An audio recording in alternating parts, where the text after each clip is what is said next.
시청자 여러분 안녕하십니까? 투자 정석 2부 새해 특집 이어가겠습니다. 저는 박민영입니다. 2022년도가 왜 힘들었을까요? 기존에 저금리와 그리고 유동성 공급이 풍부했던 환경에서 낙폭 과대 종목을 사기만 하면 일단 수익으로 나왔던 과거의 공식이 깨졌기 때문입니다. 많은 투자자들은 기존의 공식대로 행동하려는 항상성을 가지고 왔었고요. 그게 2022년도 패착의 원인이 되기도 했습니다.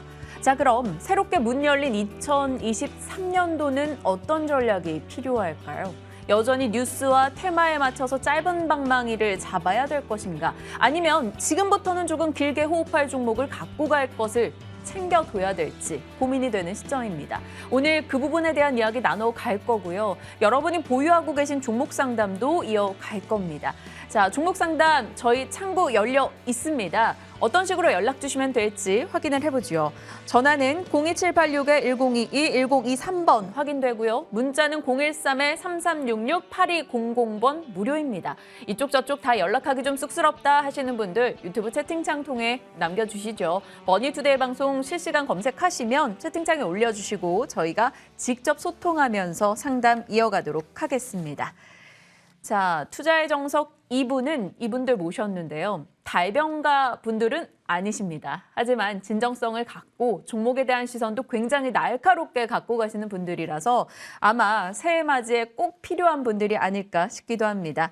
자, 나인원 그리고 김진만 위원 두 분 함께 하십니다. 어서 오세요. 안녕하세요. 네, 안녕하십니까.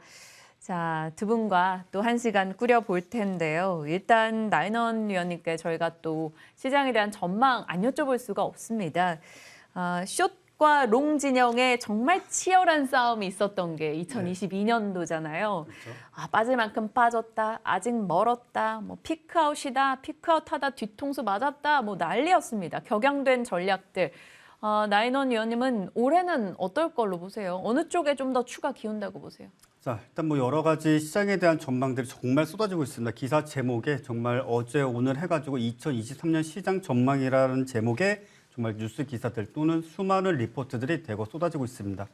자, 일단 시장을 간단하게 먼저 좀 말씀을 드린다면 일단은 1분기 시장, 일단은 중국 덕분에 또는 이제 중국 내수 시장이 어느 정도 회복 가능성이 있다라는 전자의 우리나라 시장 역시 마찬가지로 일정 부분 수혜를 좀 볼 수 있다라는 측면. 일단 미국 시장 같은 경우 여러분 잘 알고 계시겠지만 기준금리 인하가 절대 없다라는 기조 계속 좀 유지가 될 것이고 그 와중에 이제 실업률 지표가 어떤 식으로 방향을 트는지 즉 실업률이 상승하면 일단 기준금리 인하에 대한 가능성을 충분히 열어볼 수 있다 정도로 짧게 좀 말씀을 드리도록 하겠고요. 자, 일단 내년 시장에 대해서는 2차 전지라든지 바이오라든지 반도체 이 세 가지 섹터에 대해서 일단은 제도권 내에서는 상당히 긍정적인 전망들이 계속적으로 나오고 있습니다. 일단 시장과 비교해 본다면 상대적으로 좀 과대 낙폭이다 보니까 아무래도 제도권 입장에서는 뭐 언급하기 편하고 더 이상 빠지겠나 싶어가지고 그런 부분들 좀 강조하는 측면이 있지 않은가 싶은데 일단 그 중에서 일단 바이오 쪽을 일단 같이 한번 좀 보실 필요가 있다라고 좀 말씀을 드리겠고요. 일단 지금 시장 뭐 아무리 이곳저곳에서 좋다 얘기하더라도 일단 객관적으로는 전저점에 거의 근접한 상황이고 이 자리마저도 이탈하게 된다면 일단 시장 침리당, 일단 투매도 역시 마찬가지로 가능한 구간입니다. 일단 이렇게 좋지 않은 시장에서 다소 조금은 아쉽지만은 정말 우리가 확인하기 조금 어려운 어찌 본다면 이제 버블에 가까운 그런 어떤 모멘텀이 있는 그런 어떤 섹터가 과연 무엇일까 생각해 본다면 일단 바이오일 확률이 좀 매우 높고 최근에 일단 중국과 관련된 코로나 이슈로 일단은 뭐 이부브로펜이라든지 아세트아미노펜 이와 관련된 원재료라든지 그런 이제 완성의약품, 즉 일반적으로 우리가 약국이라든지 병원에서 처방받는 일반과 전문 의약품 이런 것들을 생산하고 있는 기업들의 어떤 주가가 계속적인 급등락을 보였지만 그 안에서 보게 된다면 일단 임상과 관련된 이슈가 상당히 좀 많았습니다. 자, 일단은 이번 주 다음 주에 가지고 JP모건 헬스케어 컨퍼런스가 일단 개최가 됩니다. 그리고 미국 내에서 가장 크다라고 할 수 있는 제약바이오 행사인 바이오 USA 역시 마찬가지로 개최가 됩니다. 통상적으로 이런 행사가 진행될 때는 우리가 많은 분들이 이제 기대감을 갖고 계신데 실질적으로 이런 컨퍼런스에서는 어떤 계약이 체결된다든지 또는 우리가 흔히 보게 되는 뭐 기술 이전 이런 부분들이 결정적으로 성사되지는 않습니다. 일종의 인맥을 형성하거나 일종의 어떤 명함을 교환하는 그런 하나의 행사, 즉 그런 행사 정도만 보시면 되는데 중요한 것은 그 안에서 이제 발표하는 회사들이 이제 여럿 있습니다. 대표적으로 뭐 삼성바이오로직스라든지 롯데바이오로직스 또는 LG화학, SK바이오사이언스, 뭐 SD바이오센서 그리고 한미약품. 사실 이런 기업들은 우리나라 굴지의 뭐 CMO, CDMO 이런 어떤 제약사들이긴 한데 그 안에서도 코스닥 개별주들 일단은 학회 발표라든지 뭐 여러 것들이 진행될 예정이 있다 보니까 일단 발표 예정인 기업들이 어떤 내용을 발표하는지 좀 관심 있게 보시고 발표한 이후에 사실상 기술 이전이라든지 어떤 특이 사항이 있는 계약 체결은 사실 아주 짧아도 한 6개월 정도 시간 텀을 두고 있습니다. 그렇기 때문에 그 사이에 긍정적인 어떤 임상 결과라든지 네. 또는 지금 일정상 1월 초부터 이달 말까지 뭐 네오이뮨텍부터 시작해가지고 여러 기업들 최근에 뭐 레고캠바이오 역시 마찬가지로 일단은 뭐 이슈가 좀 있었는데 이런 각각의 기업들이 추가적인 어떤 일정들 발표 일정들이 있기 때문에 그 일정에 맞춰서 어찌 본다면 일정이 발표되면 제로 소멸이 된다 생각하시고 차근차근 좀 대응을 하시면서 일단 바이오 섹터 내에 관련 종목군 또는 최근에 대량 거래를 일으켰던 종목군들 그 안에서 이부브로펜이라든지 아세타미노펜 이런 것들을 생산하는 기업을 제외한 항암이라든지 또는 뭐 CGT라고 하죠. 일반적으로 유전자와 관련 어떤 제약 기술을 갖고 있는 기업들 위주로 일단 따로 그룹핑 하신다라면 그에 따른 어떤 모멘텀 트레이딩 충분히 가능한 시장이다라고 정리해드리겠습니다. 네, 알겠습니다. 일단은 조금은 모멘텀과 이슈가 있는 쪽에 집중하되 이 중장기 관점의 랠리 기대감은 좀 내려놓고 가야 된다. 언제든 또 투매 여지도 남아있다라는 좀 주의점을 살펴주셨어요. 사실 시장에 대한 질문을 드렸었는데 섹터 힌트까지 같이 연결을 해주셨네요. 제약 바이오 쪽 일정이 있는 만큼 좀 지켜볼 포인트 잡아주셨습니다. 일단 뭐 김진만 위원께는 저희 시장에 대한 코멘트 듣고 또 섹터 같이 연결해 보죠. 사실 저랑은 계속 아침 방송에서 호흡을 하고 계셨는데 이제 연말에는 조금 지켜보죠라는 의견을 주셨었고 연초에 다시 볼 관전 포인트를 잡아주시겠다 하셨습니다.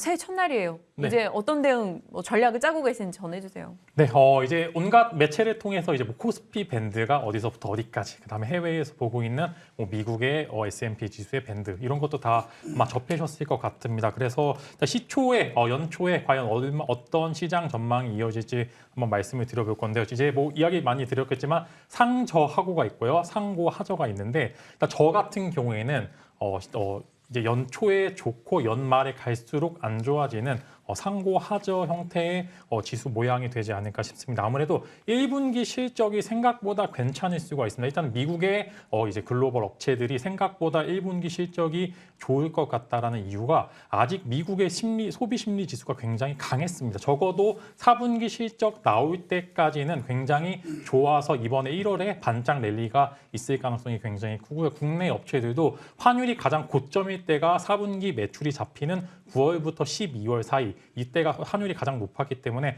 환차 이익의 효과로 인해서 단기간 이제 어느 정도 뭐 마사지 이제 실적에 대한 마사지로 인해서 단기 반등이 충분히 가능한 구간입니다. 그러나 이제 중요한 게 환율도 꺾이는 2분기, 그다음에 미국 시장도 전반적으로 경기 침체에 들어서는 2분기, 3분기부터가 굉장히 위험한 구간이다라는 말씀을 드리겠고요. 그렇기 때문에 1분기 때 정말로 큰 폭의 반등이 나올 수 있습니다. 지금 딱 지수 자체가 저점에서 거의 근접한 구간에서 반등에 대한 어떤 요소를 좀 있다라는 좀 기다리고 있는 그런 위치를 좀 가지고 있다는 말씀과 함께 만약에 여기서 랠리가 나오게 된다라고 하면은 저는 코스피 같은 경우에는 단기간으로 한 2,500 위까지 충분히 갈 수 있고 2,500에서 2,600 사이가 단기 랠리가 마무리되는 구간이다라는 말씀 드리겠고요. 코스닥 같은 경우에는 조금 더 넓게 봐서 800선까지는 충분히 갈 만한 그런 좀 긍정적인 요건들이 많이 있다. 그러나 이 이후에 정말로 조심해야 되는 거는 이제는 금리 인상 시기보다 금리 인상이 마무리되는 시점에서 과연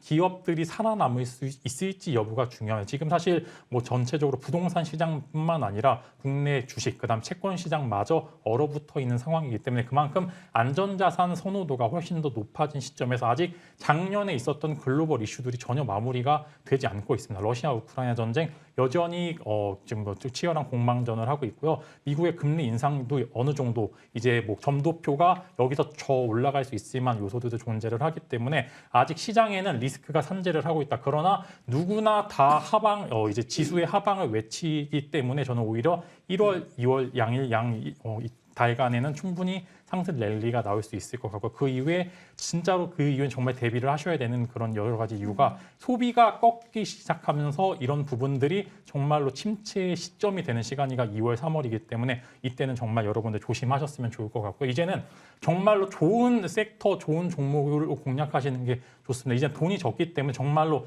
필수적인 요소를 제외하고는 구매를 하지 않거나 뒤로 미루거나 그 두 가지 사이에서 고민을 하는 시간이기 때문에 주식도 마찬가지입니다. 정말 좋은 주식이 아니면 내가 손을 댈 필요가 없는 그런 구간에 진입하였기 때문에 정말로 종목 선정과 섹터 선정에 있어서 이제 열과성을 다하셔서 꼭 잡으시길 바라고요. 오늘 방송에서 좋은 정보들을 많이 얻어가시길 바라겠습니다.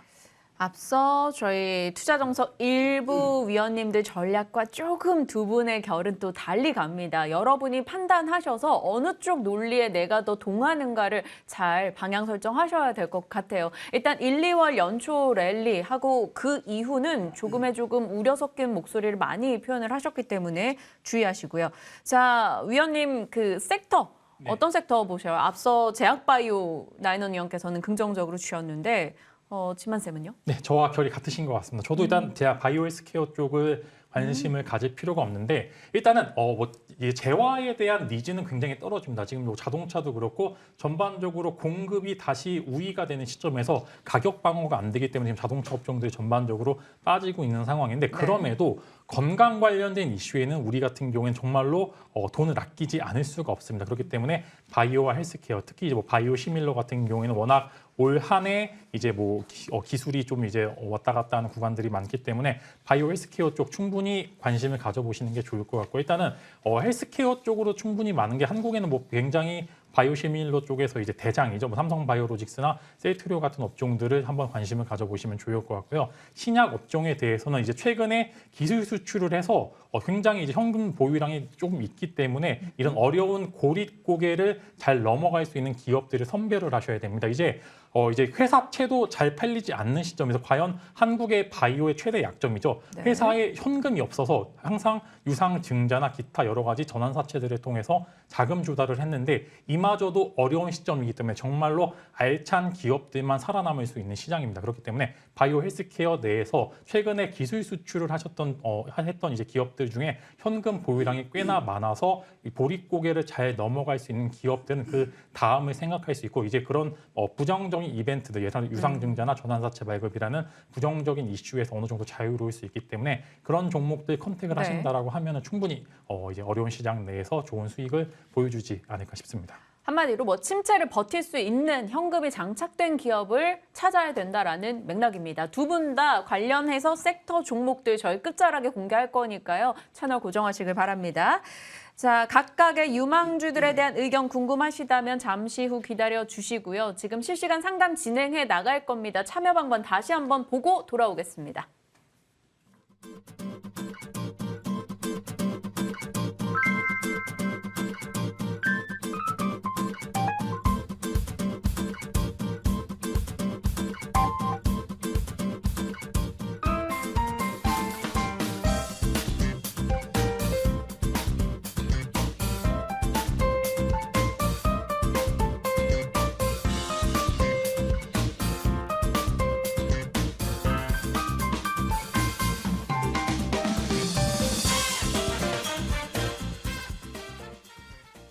항상 시청자분들 만나뵐 때는 떨립니다. 많은 분들이 연락 주고 계시고요. 문자도 많이 들어오고 있는데 제가 말 줄이고 빨리 만나 뵙겠습니다. 그래야 한 번 더 하죠.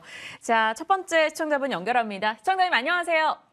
네, 안녕하세요. 네, 새해 복 많이 받으시고요. 연락 주셔서 감사합니다. 예, 새해 복 많이 받으세요. 네, 자, 어떤 종목으로 지금 고민하고 계시는지 매수가 비중 같이 말씀 주시겠어요? 예, 실리콘2. 실리콘투요. 네네. 예, 2,850원에 20%. 2,850원에 20%. 실리콘2 20% 보유하고 계십니다. 사실 앞선 시간에 저희가 상담했던 공고음원도 그렇고 신규 상장인데 무중 이슈까지 있었던 종목들이기도 한데 지금 2,455원으로 지난해 끝이 났어요. 주당 400원 정도 손실 구간입니다. 나인원 위원님께 곧장 연결해 볼게요. 위원님 좀 대화 나눠주세요. 네, 안녕하세요. 네, 안녕하세요. 새해 복 많이 받으세요. 네, 새해 복 많이 받으시기 바랍니다. 예, 감사합니다. 예, 혹시 실리콘2를 첫 매수하신 시점을 제가 좀 여쭤봐도 될까요? 11월 달 정도 돼요. 11월이요? 예. 근데 왜 매도를 전혀 왜 안 하셨죠? 예? 왜 매도를 안 하셨죠, 최근에? 아, 일부는 매도를 하고 네. 네, 가지고 있는 게 20%인데 네. 그 타이밍을 놓쳤어요. 예, 알겠습니다. 자, 뭐 실리콘투는 이제 뭐 하는 회사인지 잘 아시리라 생각을 하는데 일단 매출과 영업이익은 계속 줄어들고 있습니다. 그리고 예, 예. 최근에 이제 스타일코리아닷컴 실질적으로 지금 현재 실리콘투가 하고 있는 주요 사업 중에 하나죠. B2C, B2B 영역에 있어서 사업을 하고 있는데 가장 외부적으로 알려진 게 이제 스타일코리아닷컴입니다. 자, 이 쇼핑몰 자체가 실제 한 2, 3년 전, 즉 코로나 발생 이전에는 아무래도 한국 화장품이라든지 또는 이제 K푸드라고 하죠. 뭐 대표적으로 이제 매운 무슨 라면 이런 것들이 실제 외국인이 구매하기가 좀 쉽지가 않았습니다. 그러다 보니까 실제 동사가 운영하고 있는 쇼핑몰이 해외에서 특히 동남아라든지 중국에서 큰 인기를 끌었던 것은 사실입니다. 그래서 실질적으로 뭐 2년 전, 3년 전에는 그래도 상장 이후 또는 서비스를 런칭한 이후에 일단 매출 규모가 상대적으로 500억, 1000억 건에 거의 그저 근접한 수준을 좀 나타냈는데 일단 팬데믹 이후에 사실상 어떤 해외 판매 이런 부분들이 사실상 막혀버렸죠. 근데 그 사이에 좀 많은 변화가 생겼습니다. 대표적으로 많은 여성분들이 혹시 이제 사용하실런지 모르는데 뭐 아이허브땡 뭐 닷컴 또는 뭐 아마존닷컴 뭐 이런 사이트에서 실제 K뷰티라든지 K푸드만으로 검색을 해도 실제 우리나라 소상공인들이 실제 해외 뭐 뉴질랜드가 되었든 영국이 되었든 미국이 되었든지 간에 주문을 받으면은 그쪽으로 직배송할 수 있는 그런 부분들도 있고 또 해외 다양한 쇼핑몰들이 실제 물류창고에 우리나라 화장품이라든지 수많은 인스턴트 음식을 쌓아놓고 실제 지금 현재 실시간으로 직배송을 해 나가고 있습니다.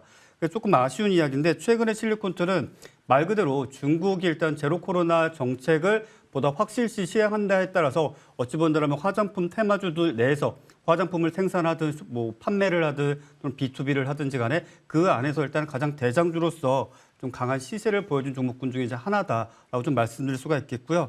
저는 사실 말씀 듣기 전에는 한 3,000원대 또는 2,000 아까 말씀하신 2,850원 정도 선에서 뭐 눌림목 매수를 했다든지 뭐 급등하는 거 확인하고 하락할 때 뭐 매수하신 줄 알았는데 그게 아니어서 일단은 다행이라고 말씀을 드리겠고요.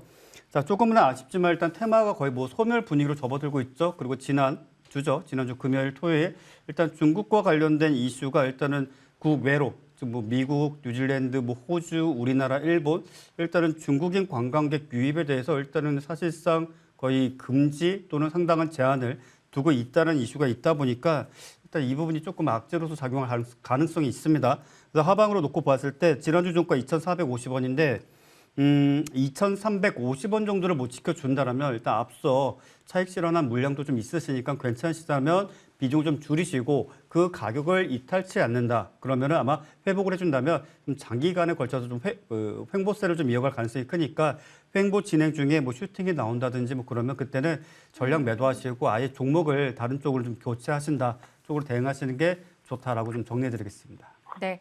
손절 라인 잡고 조금 저희 매수하셨던 가격으로 돌아올 때중에 좀 빠져나올 수 있는 전략을 취하자라고 의견 주셨습니다. 시청자님 좀 참고가 됐을까요? 네, 감사합니다. 잘 들었습니다. 네, 언제든 또 고민 있으실 때 저희 방송 연락 주세요. 네, 네, 알겠습니다. 수고하세요. 네, 감사합니다. 다음 분 또 만나 뵙겠습니다. 시청자님 연결되어 계십니까? 여보세요? 네, 안녕하십니까? 예. 네, 고맙습니다. 새해 복 많이 받으시고요. 예, 새해 복 많이 받으세요. 네, 감사합니다. 자, 종목명과 매수가 비중 말씀 주시겠어요? 예, DL이고요. DL이요, 네, 지주회사. 예, 77,000원에 30%예요. 77,000원에 30% 비중이 꽤 있으시고요. DL의 지난해 종가가 59,000원입니다. 77,000원이면 적어도 일단 2021년도 쪽으로 가격이 넘어가네요. 오랜 예. 보유하고 계시는 종목인데 참 작년도에 뭐 2021년도 뭐 지주사 전환 이슈 있었고 지난해는 참 횡보 흐름이었네요. DL 의견 여쭤보겠습니다. 진만쌤, 이게 30% 비중이다 보니까요. 그리고 손실폭도 좀 있고요. 전략 좀 세세하게 부탁드릴게요. 네, 안녕하세요. 예, 안녕하세요. 네, 혹시 매수 시기가 언제일지 제가 여쭤봐도 될까요? 2021년 정도로 기억하고 있습니다. 네, 그러면은 이제 1년을 거의 이제 그 상태에서 이제 놔두신 거겠네요.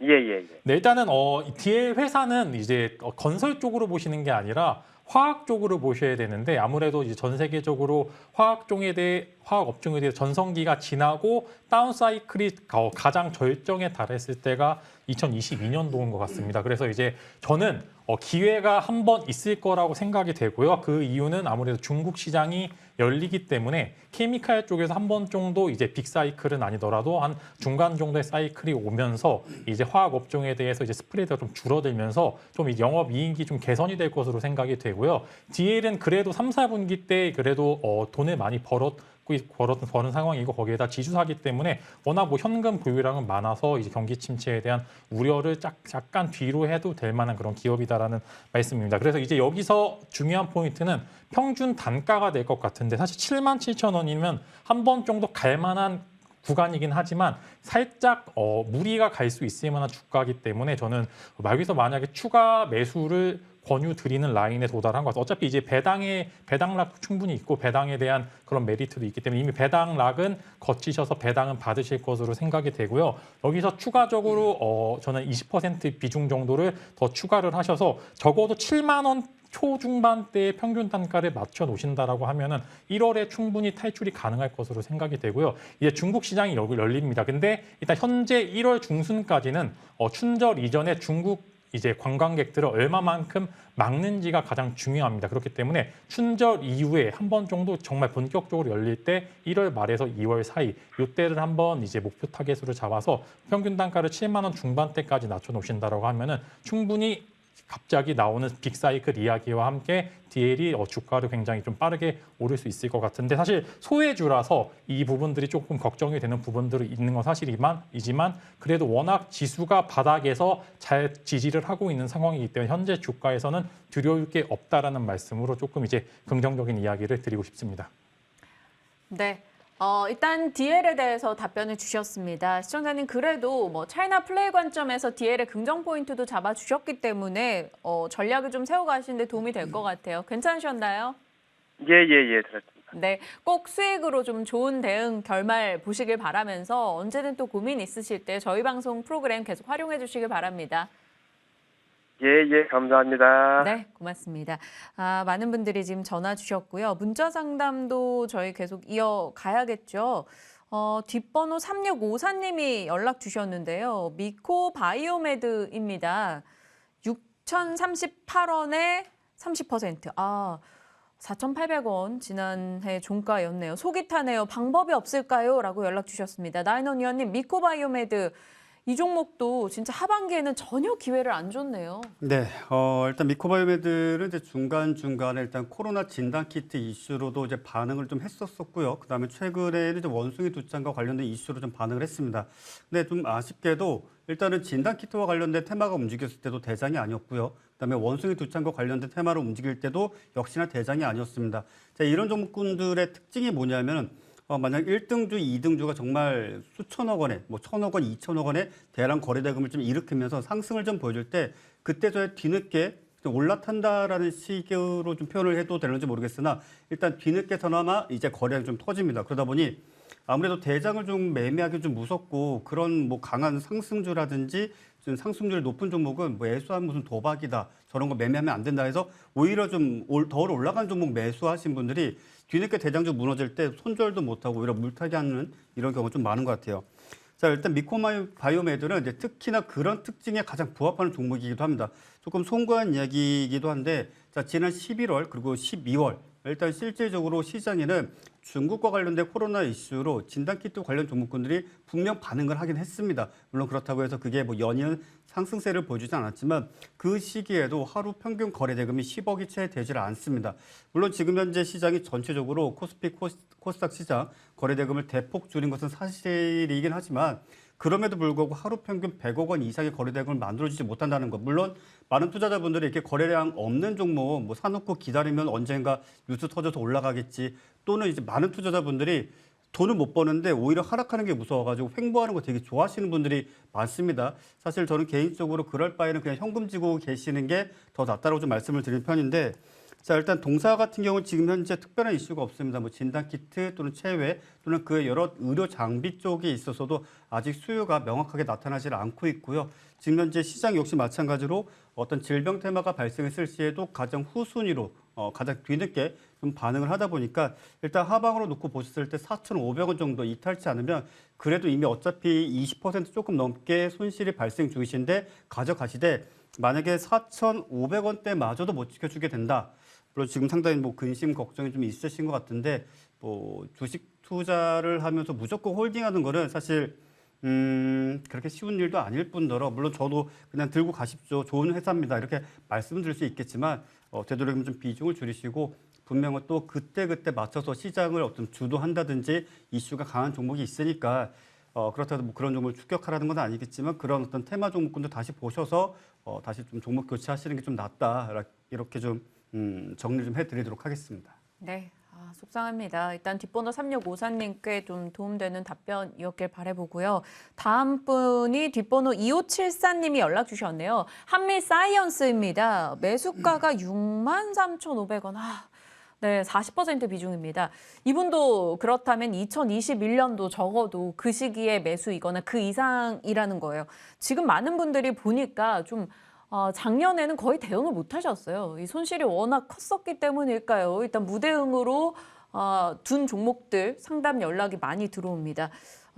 김진만 의원님께 질문 넘겨볼게요. 앞서 DL도 그렇고 한미사이언스도 사업형 지주회사 상담 많네요, 위원님께. 네, 평균단가가 너무 다들 살벌해가지고 일단은 매수 시기는 대략 한 21년도 중순 정도 되시겠죠. 아무래도 코로나 치료제 관련 이슈 때 가장 주가 탄력성이 좋았던 게 녹십자와 한미약품 양 바이오 기업이었던 것 같은데 일단은 전반적으로 딱 기술적인 모양으로는 가장 하락의 베이스 모델에 맞춰서 딱 하락이 된 것 같고 어느 정도 하락 파동이 다 나온 것 같습니다. 그래서 일단은 여기서 추가적인 하락은 좀 제한될 거라는 좀 말씀을 드리겠고 일단 한미약품 자체가 최근에 주가 탄력성이 굉장히 좋았기 때문에 이제 바이오 쪽에 조금 더 올해 비중을 둔다고 하면은 저는 여기서 추가적인 하락은 좀 제한된다라는 좀 말씀을 드리겠고요. 그렇지만 63,000원이라는 평단은 여기서 거의 2배 가까이 올라야 되죠. 즉 이제 손실률이 50% 가까이 된다라는 이야기인데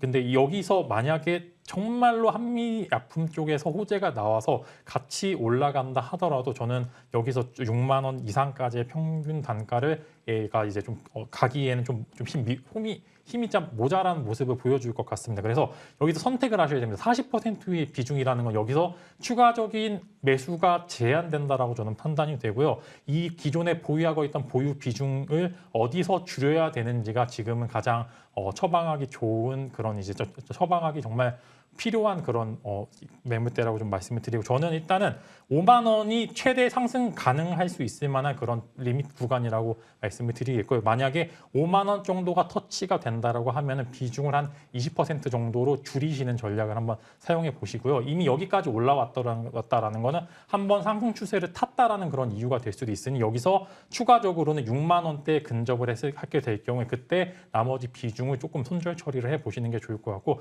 정말로 평균 단가 자체가 조금 애매한 상황입니다. 그렇지만 지금 당장은 여기서 추가 하락은 제한된다라는 점에서 한번 이제 조금 위안을 삼으시면 좋을 것 같고 여기서 상승 반등이 나오게 되면 5만 원과 4만 원 사이에서 1차적으로 비중을 줄이고 6만 원에 근접 시 나머지 비중을 일부 손절할 각오를 하시고 한번 대응을 해보시는 게 좋을 것 같습니다.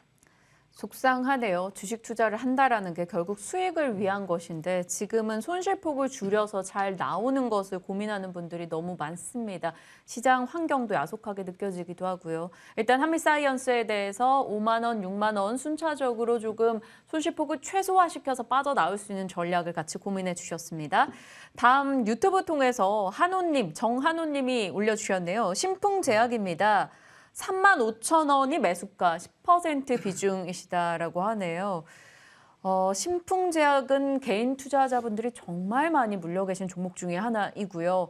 그 평균 단가들이 굉장히 높아요. 이분의 35,000원이 뭐 정말 애석하게도 양호해 보일 정도입니다. 나인원 의원님, 네. 신풍제약 많은 이 투자자분들을 위해서 전략 주세요.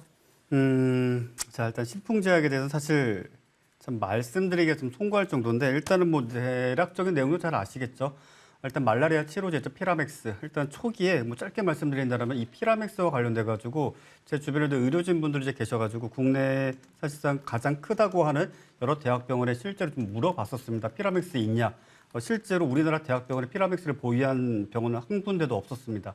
그리고 지금 현재도 마찬가지입니다. 그리고 이후에 신풍제약은 실질적으로 피라맥스를 생산하지 않는다는 것이 확인이 되었죠. 그럼에도 불구하고 무슨 의도인지 신풍제약은 그 말라리아 치료제를 가지고 코로나 임상 실험을 하겠다라는 뉴스를 발표합니다. 참 아이러니컬하죠. 근데 그쯤에 사실 이제 와서 좀 얘기를 하는데 경상도권의 모 지역에서 사실상 큰 자금을 좀 핸들링 하신다는 분들이 일종의 군집을 이뤄가지고 이 정보에 좀 관여됐다라는 이야기가 있습니다. 그와 관련된 뉴스가 글쎄 뭐 올해 나올런지 모르겠습니다만 일단 그 점까지만 좀 말씀을 드리겠고요. 자, 이후로는 일단 신풍제약은 사실상 좀 저물은 해왔고 일동제약이 최근에 악재 이슈 나면서 뭐 하한가에 육박하는 시세가 좀 나왔지만 일단 코로나 치료제와 관련해서 신풍제약은 더 이상 이제 힘을 발휘하지 못하고 있습니다. 일단 그 점 이렇게 말씀을 드리겠고 자, 일단 현 구간 내에서는 뭐 기술적 분석을 놓고 본다 할지라도 코로나 이슈가 나올 때 정말 말 그대로 정말 초강력한 이슈가 나오지 않는 이상은 자, 신풍제약은 거의 미동도 하지 않는 테마주다라고 좀 말씀을 드릴게요. 자, 11월 중순쯤에 15일 정도죠. 일단 7,600만 주 이상의 거래량이 좀 발생을 했지만 사실상 저항이었습니다. 아마 이때쯤은 아니고 그 전에 좀 매수하셨을 것 같은데 자, 일단 여기에서 추가적으로 한 가지 더 말씀드린다면 하방으로 2만 원을 깨더라도 아마 이내 회복을 해주긴 할 겁니다. 만약에 2만 원을 이격을 크게 넓히면서 만약에 매도세 또는 하락이 좀 발생한다 싶으면 사실상 주가 회복은 좀 어렵다. 왜? 일단 코로나 발생하기 이전이 거의 7, 8천 원대에 시장에서 그 당시에도 아무도 관심을 갖지 않는 종목이었습니다. 어쩌다가 이렇게 큰 시세를 줬는지 참 아이러니한 테마주이긴 한데 만약에 진행 중에 뭐 중국이라든지 몇몇 국가에서 일단 코로나 이슈가 지금 변이냐 아니면 다시 재확산이냐 이런 이슈가 다시 한번 좀 불행하게도 나올 수도 있는 부분들이 있겠죠.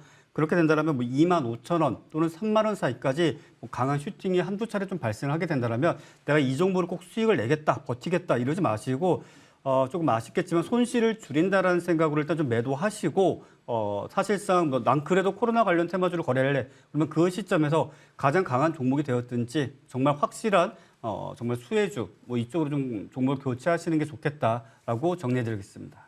네.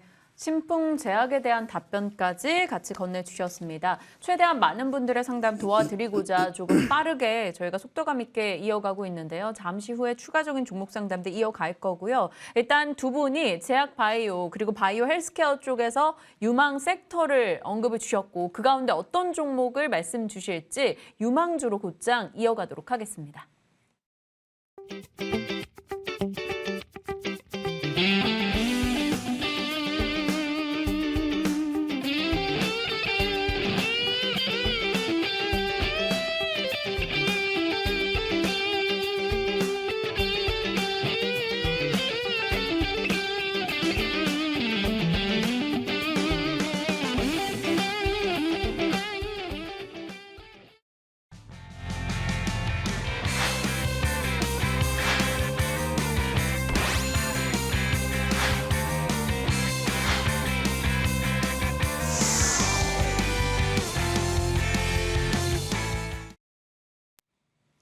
자, 두 분의 공략주들은 무엇일까? 유망주에 대한 이야기 나눠보겠습니다.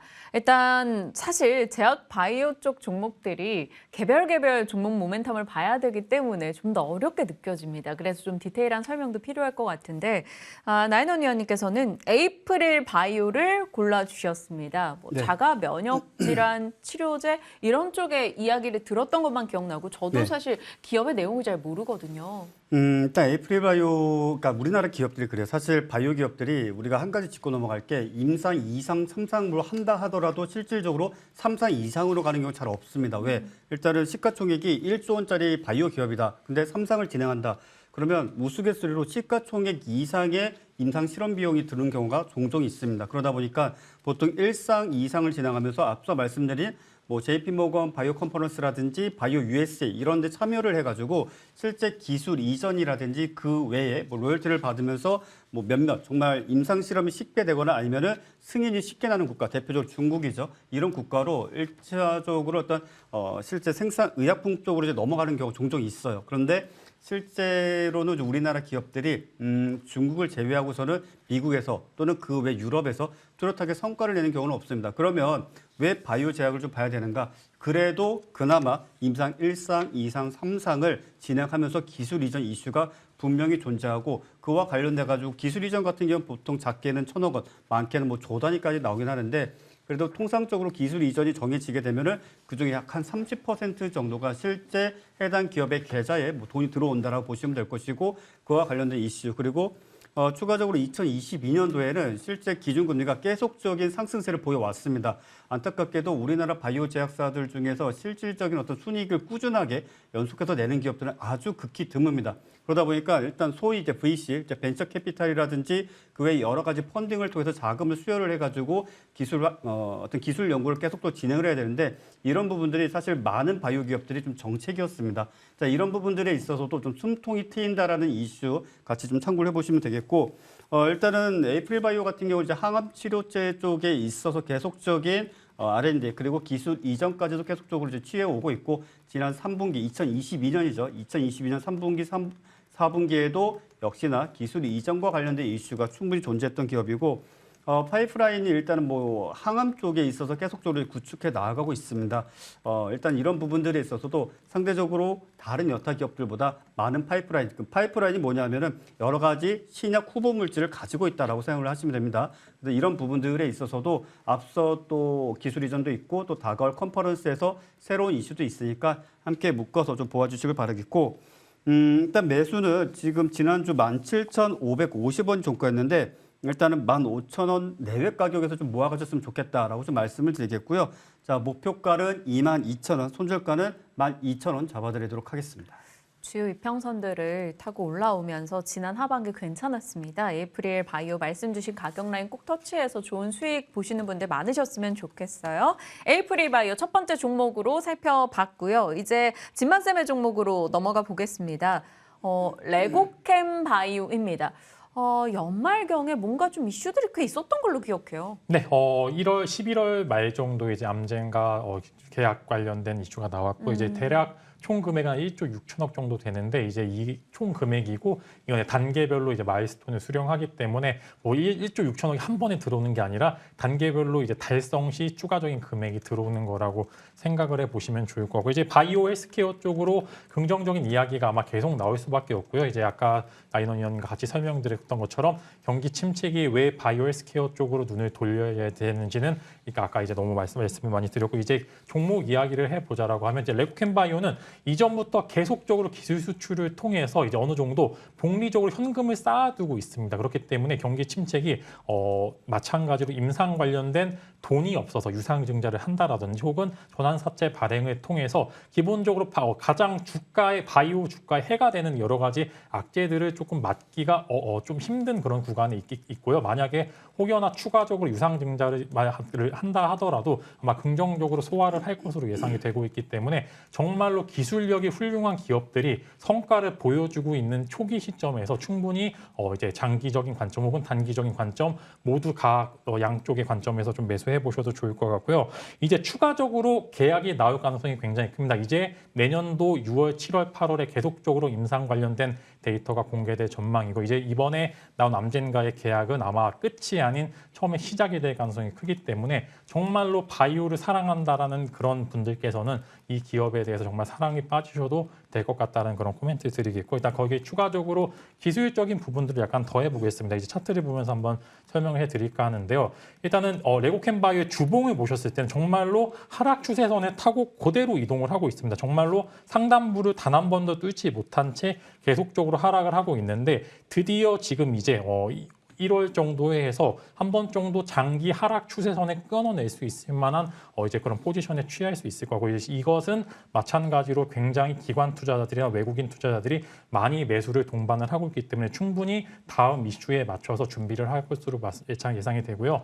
마찬가지로 이어질 계속적으로 나올 이제 학회 컨퍼런스 등을 통해서 레고캠 바이오가 갖고 있는 여러 가지 기술들이 글로벌 업체와의 계약을 통해서 충분히 추가적인 계약이 나올 수도 있기 때문에 레고캠 바이오 한번 관심을 가져보시면 좋을 것 같고요.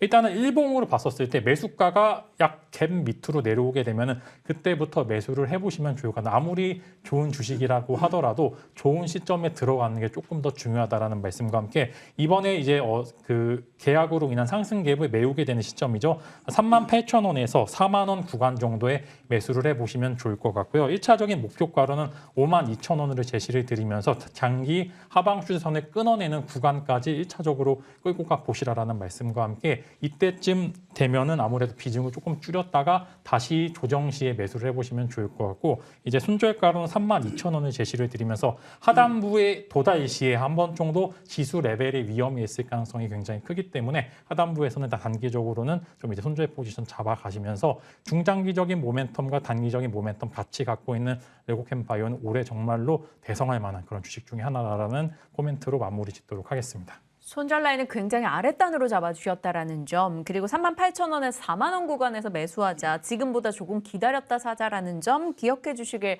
바랍니다. 목표 주가도 저희 잘 살피면서 대응해 갈게요. 에이프릴 바이오와 레고캠 바이오 두 종목에 대한 투자 포인트 잡아봤고요. 그 내용들 화면 통해서 한 번 더 확인하시죠.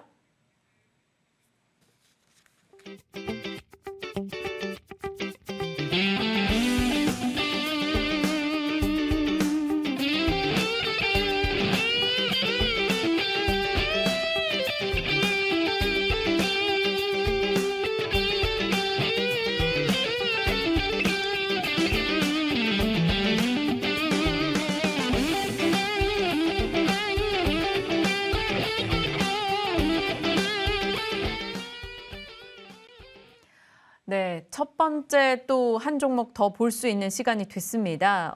금양에 대해서 저희에게 상담 접수를 해주셨네요. 곧장 시청자분 만나보도록 할게요. 시청자님 안녕하세요. 네, 안녕하세요. 네, 연휴 기간에 수고하십니다. 새해 복 많이 받으시고요. 연락 주셔서 너무나 감사합니다. 감사합니다. 금양이요. 올해 상반기, 하반기 이제 들어서 분위기가 괜찮았다가 살짝 11월, 12월에 조금 내려오고 있던 종목인데요. 네. 매수가가 어떻게 되십니까? 비중과? 35,000원이요. 35,500원. 500원에 12%. 12%. 네, 네, 금양. 네. 아, 그렇군요. 알겠습니다. 곧장 진만쌤과 연결시켜 드릴게요. 좀 현명한 전략 부탁드립니다, 진만쌤. 네, 안녕하세요. 안녕하세요. 수고하십니다. 금양 어려운 종목입니다. 사실 만약에 올해 하락하게 된다라고 하면 저는 이제 작년에 가장 2차 전지 쪽 신사업으로 핫했던 종목들이 올해 가장 더 큰 하락을 보여줄 것으로 생각이 되고 있고요. 금양도 그 대상 중에 하나입니다. 이제 사실 보여준 게 하나도 없습니다. 이거 하겠다라고 한 것을 제외하고는 사실 아무것도 보여준 게 없는 회사가 금양입니다. 그래서 실제로 봤었을 때 어느 한 곳도 이제 사실 매출이나 영업이익이 늘어나는 구간도 존재하지 않고요. 그냥 신사업 분야에 대한 기대감으로 올라왔기 때문에 소위 말하는 이제 테마주로 이제 저는 마무리가 될 것으로 생각이 되고요. 그래도 이제 32,000원이면 대략 한 25%에서 30% 정도의 손실률로 생각이 되는데 저는 여기서 조금 더 많이 빠질 것으로 생각이 되고요. 이제 금양의 차트를 한번 보시고요. 이제 아까 이제 상담을 받았던 신풍제약의 차트를 보면은 저는 요 구간에 진입했다라고 생각이 됩니다. 그렇기 때문에 저는 이제 리스크 관리를 하시는 관점에서 말씀을 드리면은 저는 다른 종목으로 교체를 하시는 걸 추천을 드리고요. 이제 정말로 실적 시즌이 되면 될수록 이런 신사업 분야의 투자에 대한 기대감으로 올랐던 종목들은 더더욱 소외받을 가능성이 큽니다. 그래서 저는 현재 구간에서 어느 정도 단기반 한 25,000원 구간 정도에 진입하게 된다라고 하면은 좀 안타깝지만 리스크 관리 차원에서 매도를 해 보시는 게 가장 적합하다라고 좀 생각이 되고 있습니다.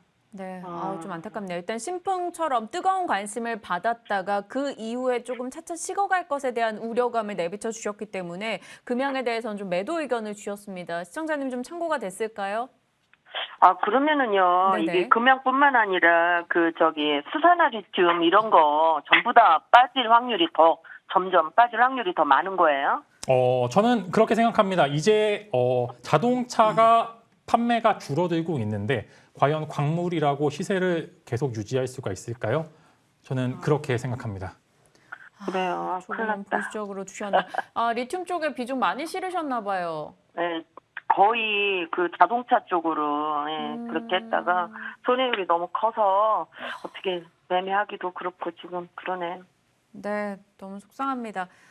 일단 관련해서 저희 방송에 상담 방송도 계속 있을 거고요. 뭐 아침에 또 추냐뉴스 7 통해서도 뭐 유튜브 채팅창에 올려주시면 저희가 같이 호흡하면서 좀 전략 챙겨 보겠습니다. 제가 그 시간 이제 방송을 하고 있으니까 연결해서 좀 전략이 가능할 것 같아요. 시청자님 일단 연락 주셔서 감사하고요. 이 내용 꼭 참고해 보시길 바랍니다. 감사합니다. 네, 수고하십시오. 감사합니다. 좀 더 깊게 더 이야기 끌고 싶은데 또 다음 분이 기다리고 계셔서요. 이번에는 유튜브 통해서 올라왔습니다. ENDD 저희 답변을 좀 받아보고 싶어요. 사계절이란 아이디 보내주셨는데 29,000원이시고요. 10% 정도 비중 갖고 계십니다. 지금 지난해 종가가 24,000원대 초반입니다. 네. 진단 좀 해주세요, 나인원 의원님. 자, 일단 ENDD는 일단 앞서도 이제 2차 전지 소재와 관련된 이야기가 나왔는데 동사 같은 경우는 전구체라는 것을 생산하고 있습니다. 그래서 그와 관련해 가지고 일단 뭐 폭스바겐 쪽에 있어도 살짝 엮여 있는 것은 있는데 실질적으로는 양극재를 만들 때 들어가는 주요 재료 중에 하나다라고 좀 보시면 될 것이고 실제 양극재로서 뭐 리튬이라든지 망간이라든지 여러 화학 물질이 실질적으로 이제 반응하기 이전 상태를 전구체다라고 좀 보시면 될 것입니다. 다소 좀 아쉬운 점은 이런 부분들에 있어서 2차 전지 소재 쪽으로 묶일 만도 한데 동사 같은 경우에는 일단 소재적으로 묶였다라기보다는 사실상 몇몇 우리가 일반적으로 뭐 자전거 아니면 뭐 킥보드 아주 소형 배터리가 들어가죠. 근데 그런 배터리에 들어가는 수요가 그렇게 크지 않은 그런 어떤 활극재를 좀 만들고 있다고 좀 보시면 될 것이고요. 실제 좀 안타깝게도 2차 전지 섹터가 시장에서 정말 강한 강풍을 일으킬 때 앞서도 말씀드렸다시피 뒤늦게 그나마 덜 오른 종목군들이 상승하는 그런 구간에 껴들어서 같이 동반 상승하는 그런 좀 힘 없는 종목 중에 하나다라고 좀 말씀을 드리겠고요. 일단 29,000원대 평단가면 충분히 일단 매수 평단까지 회복을 해줄 겁니다. 원래도 거래량이 없는 종목이고 시장에서도 크게 인기가 없는 종목인데 아무래도 지난주 시장의 하락 또는 횡보 또는 배당락 여러 가지 이슈로 인해서 사실상 의미 없는 하락분들이 너무나 이제 많이 발생을 했기 때문에 앞서 전저점이라고 할 수 있는 약 한 21,000원 또는 2만 원대 이 가격대를 이탈치 않는다라면 충분히 반등 가능하니까요. 일단 조금 더 보유하시고 그래도 내 매수 평단가 이상에서 추가적인 슈팅 없으면은 그냥 일단 자르십시오. 거기서 내가 조금만 더 보겠다 뭐 이러지 마시고 내 평단가 오면 일단 50% 비중이라도 일단 덜어내시고 나머지 물량 조금 더 보실 때 뭐 특별한 의미가 없으면 최종적으로 전략 매도하시는 쪽으로 대응하심이 옳겠습니다. 사계절님께 참고가 되었길 바라봅니다. ENDD에 대한 답변까지 전해드렸고요. 더 밖에는 저희가 곧 끝날 시간이다 보니까 두 분과 호흡할 수 있는 다른 시간을 알려드리겠습니다. 진만쌤 또 방송 끝나고 곧장 또 공개 방송 있으시다고요? 네, 공개 방송 이제 진행을 할 예정인데 정말 준비를 잘해가지고 왔습니다. 내년도 초에 어떤 섹터가 유망할지 혹은 어떤 종목이 유망할지 한번 제가 다뤄볼 거고요. 전체적으로 제가 방송 시간이 짧아서 못했던 여러 가지 이야기들이 있습니다. 왜 상고하저를 보는지 그 여부에 대해서 여러분들은 이제 올해가 2022년도가 힘들었다고 하지만 2023년도가 꽃길이라고 제가 장담 드릴 수가 없어서 정말 저도 안타깝긴 하지만 그럼에도 우리는 시장에 살아있는 한 충분히 역전의 기회는 온다라고 생각합니다. 그 역전의 기회를 삼을 때 과연 언제 역전의 기회를 잡을지 그때를 제가 꼭 집어서 한번 알려드리도록 하겠습니다. 상고하저냐, 뭐 상저하고냐 보고 있는 방향에 따라서 전략이 정말 천차만별이 될 겁니다. 그렇기 때문에 상고하저를 보는 이유와 또 어떤 기회를 잡을 것에 대한 전략까지 나눠주신다고 하니까 참고하시고요. 자, 나인원 의원님도 동일합니다. 8시에 또 공개방송 일정 있는데 어떤 내용 담아주십니까? 일단 내일 오전 10시부터 시장이 확 바뀌죠. 일단 대표적으로 호가창, 현재가창의 단위 자체가 아예 바뀝니다. 즉 여러분들이 그동안에 일단 기다리고 버티면 어느 순간 갑작스럽게 수익이 났던 것이 이제는 한참을 기다려도 1%, 2% 상승률을 기록해주는 시장. 정말 말 그대로 앞으로의 시장을 바라보고 투자하는 방식 자체가 아예 바뀌어야 됩니다. 자, 전년도에 수익을 제대로 내지 못하신 분들, 올해 꼭 수익을 내셔야 되는 분들, 자, 지금 바로 참여하시기 바랍니다. 네, 좋습니다. 두 분 믿고 각 방송 꼭 참여해 주시길 부탁드리고요. 자, 방송 어떻게 들어갑니까? 하시는 분들이 또 계셔서 살짝 볼게요. 검색창에요. MTN 밴드 검색하신 이후에 나인원 위원님, 김진만 위원님 방송 참여 버튼을 클릭하시면 됩니다. 접속 가능하고요. 실시간으로 또 궁금한 내용들 같이 나눠가실 수 있으니까요. 좀 더 자세한 이야기들 같이 다뤄보시길 바랍니다. 참 공식이 깨져서 안타까웠던 지난해였습니다. 하지만 공식이 깨졌다면 또 새로운 공식을 만들어가면 되겠죠. 토끼의 해죠. 토끼의 속성은 또 만물의 번창이란 뜻도 갖고 있다고 합니다. 올해 좀 더 많이 번창할 수 있는 전략들 저희 방송 통해서 계속 전해드릴게요. 자, 저는 특집 1, 2부를 맡았고요. 3, 4부는 또 박혜미 앵커가 기다리고 있습니다. 또 여러분의 종목 상담 많이 도와드릴 거니까요. 시장 전략까지 같이 끝까지 좀 자리 챙겨주시길 부탁드립니다. 자, 나인원 위원님, 김진만 위원님도 수고해 주셨고요. 두 분과 같이 인사 나누겠습니다. 시청해주신 여러분 고맙습니다.